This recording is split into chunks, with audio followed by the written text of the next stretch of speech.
my beautiful bookish friends, I'm Bowen and welcome to my channel. In this video I'm going to be doing the mid-year book freakout tag, which is probably coming to you really quite late because it's mid-July when I'm filming this. I really shouldn't even be filming this today because I've just come back from a bottomless brunch with my cousin who is visiting from China for a few weeks, and we had a great time. She got me these really beautiful gifts. I love this, it's beautiful. I'm definitely going to need to find a space in my house for this. And a frame. She also got me this cat fan. I love it. It's so cute. I love this. I love it. She's got one in black as well because her cats are black. Now, don't get me wrong, my cats are white, but like, this is adorable. Like, honestly, come on. Apparently we took the 2-hour time limit on the table as a challenge, so I'm not exactly sober. Actually, I'm going to go get wine.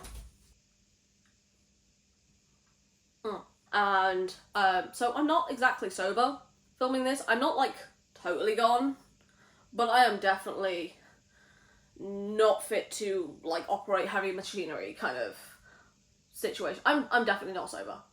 So this is going to be a little bit of a chaotic mess. I have no idea what these questions are because even though I have watched multiple mid-year book freakout tags this year and like over the course of the many years that I've been watching BookTube, I don't actually remember what a single one of these questions were.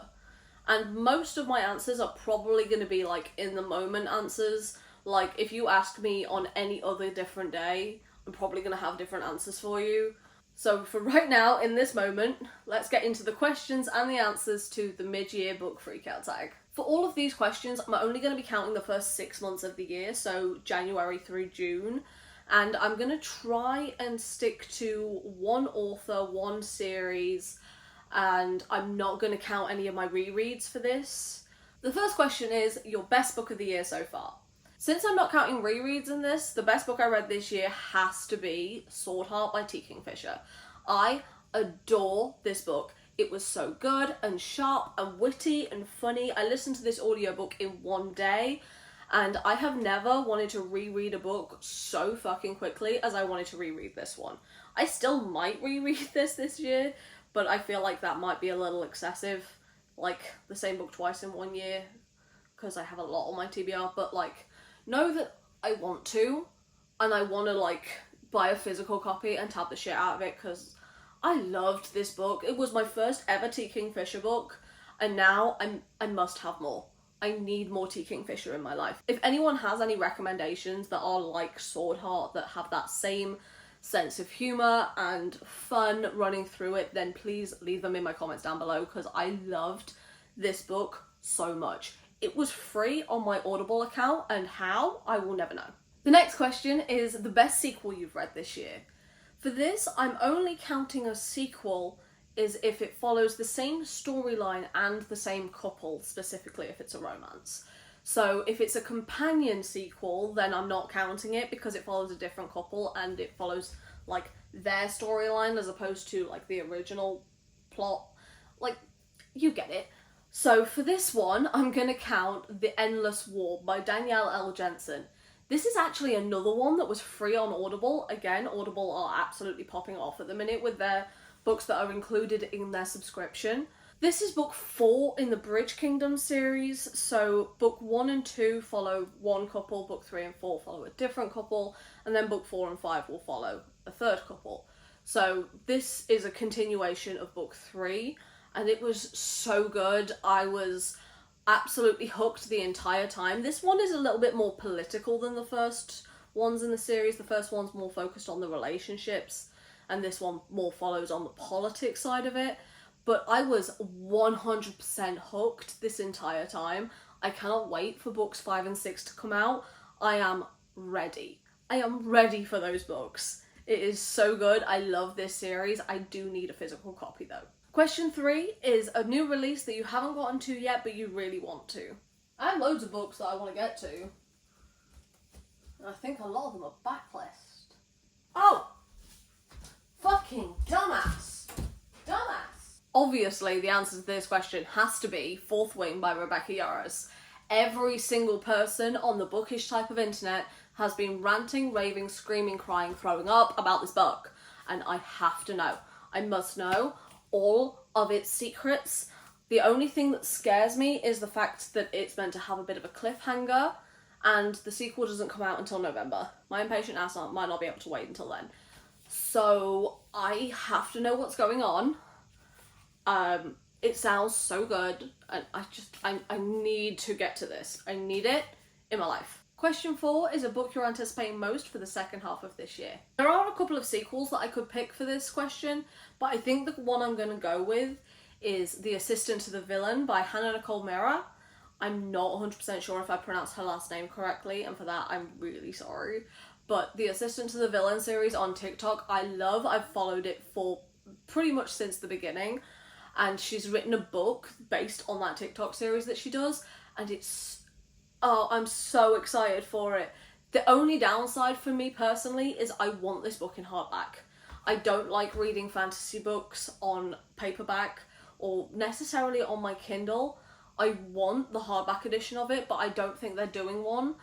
If you know any different, then please let me know. But as far as I'm aware, it's just paperback and ebook. But I need this book in my life. I cannot wait. It's coming out around end of August, start of September. So it's like around my birthday when it comes out. So like, happy birthday to me. I love that for me. And I can't wait for this book. I am going to be binging it so quickly. Question 5 is the biggest disappointment of this year. My biggest disappointment wasn't actually one of my lower rated books of the year. It's just, I had such high expectations for this book because it's the second book in a series and I loved the first one so much. But Things We Hide from the Light by Lucy Score, I only ended up giving a 3.25, which in the grand scheme of things isn't actually that bad, but I had such high expectations for this. The first one was really funny and really fun, and while it had a lot of plot running through it, it still kept that humour. This one focuses a lot on depression, so it loses the humour aspect of it, and it loses its joy. And while I do think the depression part was done really well, I didn't root for these two as a couple. I think they both needed to do a lot of work on themselves before they even contemplated to getting together. This missed the mark for me in a way that was like really disappointing, and I'm kind of sad about it because I love Lucy Score's writing, but this just didn't hit. Question 6 is your biggest surprise. I have no fucking idea. Not a clue. Not a Scooby McDoo. Oh, yeah. I think this one does have to be That Time I Got Drunk and Saved a Dragon by Kimberly Lemming. I obviously thought I was going to enjoy this, right? I don't go into a book thinking I'm going to hate it, but this book absolutely blew me all of the way out of the water. I absolutely loved it. 1, I wasn't expecting it to be spicy. 2, I was not expecting it to be as funny as it was. It took a minute for the funny to actually kick in with me, but when it was there, I just could not stop laughing. I always love a book that can actually have me laughing my actual ass off. And the plot was really good as well, and that demon. Oh, the mouth on that man. Ooh, I loved this book. I've ordered the physical copy, which comes out in October or August, sometime in the second half of the year, but I've read the Kindle version for the first 3 books, and I love this series. I think Kimberly Lemming is absolutely great. I do have like 2 of the novellas in this series to read as well. I'm just so looking forward to the rest of this series and anything else she writes. I think she is absolutely great in this book. Oh, it blew me away. The next question is your favourite new author or favourite new to you author. I am going to cheat a little bit on this one because I said I wasn't going to repeat authors and I wasn't going to repeat series, and the authors that do fit this are Kimberly Lemming and T. Kingfisher. So I'm going to cheat just a little bit and I'm going to go with Victoria Avellyn. The reason why it's cheating is because I read book 1 in her series in December of last year. So technically she was a new to me author last year, but I have read quite a considerable amount of her backlist this year. Like, all of the books in the series are like arranged marriage. The guys go to like husbandry school and they learn how to like be good husbands because, as with most alien romances, the male to female ratio is just completely off. So it's like a little bit of a breeding kink kind of thing, as with most of them are. But like, she does, oh my god, she does it so well. The discussions that she comes out with are so good. They're so on point. I love it. The way that like beauty is depicted in book one. I love book one so much. I need multiple physical copies of this book. I need them in my life. I love her. If y'all haven't been on my channel before, hi, I love Victoria Evelyn. I think she's great. I love her to bits. So while I didn't read book one this year, I have read quite a considerable amount of her backlist. And because I read it at the very end of last year, I'm counting it here. So this is what we're going with. The next question is new fictional crush. Oh my god, I'm going to suck at this. Oh, I love all of them. I love everyone. But who do I love the most? Since I'm trying to not repeat authors and I'm trying not to repeat series, I think the one I have to go with is Oz from A Witch's Guide to Fake Dating a Demon. I adore this grumpy man. I love him. I think he is so sweet. He's not used to having feelings because demons don't have a soul, so they don't have feelings, but his last deal went really wrong and now he's feeling all sorts of things and it's just, I love him. He is so sweet. He's so adorable. He's so cute. I don't think cute is the right word, but he is very, very adorable and I love him so much. And this book was so much fun as well. I had such a good time reading this. If you've not picked this up yet, I highly recommend that you do so. It's really good. The next question is your new favourite character. Oh, duh. Absolute duh. For this question, there is only one answer. There is only allowed to be one answer, and that is Anya from Spy Family. I love this kid. I love this kid with my whole fucking soul. I adore this series. I'm up to book 5 currently in the manga, like volume 5, and I really, really adore this series. I love this kid. I would throw myself under a bus for this kid. She is absolutely so sweet, so just precocious, and I love her. I love her entire family. Their dynamic is great. I never thought I would be a manga girly, and this has me. This absolutely fucking has me, and I am obsessed with this series and Anya. Favourite character ever. The next question is a book that made you cry. Now, the one I know made me cry this year was Daisy Jones and the Six, and that was a reread, so we're not counting that.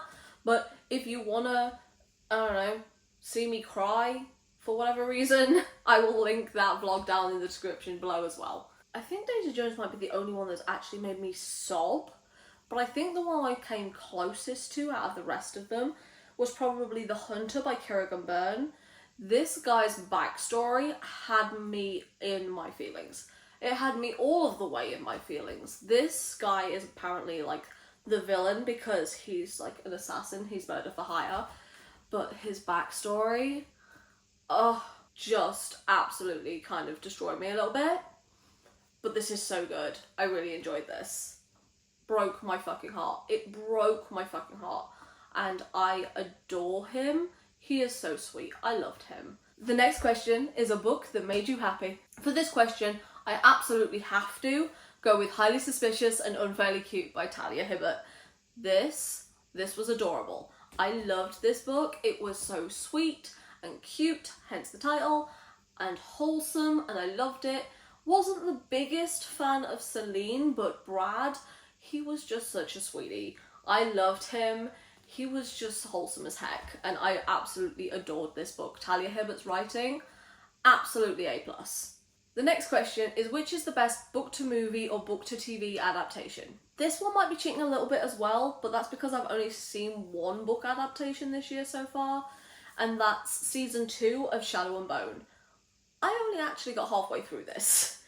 I read the entire series, don't get me wrong, but I only got halfway through season 2. I've not caught up with the rest of it yet. There's a lot of book to movie and book to TV show adaptations that are out that I've just not seen.